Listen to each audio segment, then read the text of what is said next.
Deployment pipelines help you become more productive and release updates faster to your users while providing the highest quality. If you're a BI creator, you now have the option to create and use deployment pipelines. From your homepage, select Deployment Pipelines. Give it a name and a description. And we get a pipeline with 3 stages: development, test, and production. And we assign a workspace to the first stage, where we see a summary of what's in the workspace, and we can dive into any artifacts.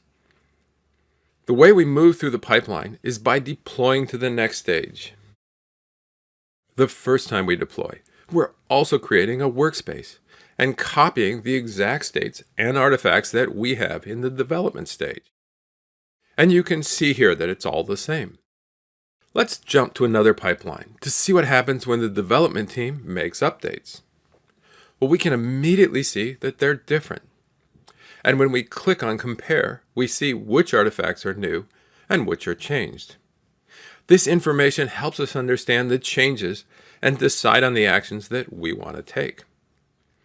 We could do a full deployment, but we'll do a selective deployment of a couple items instead.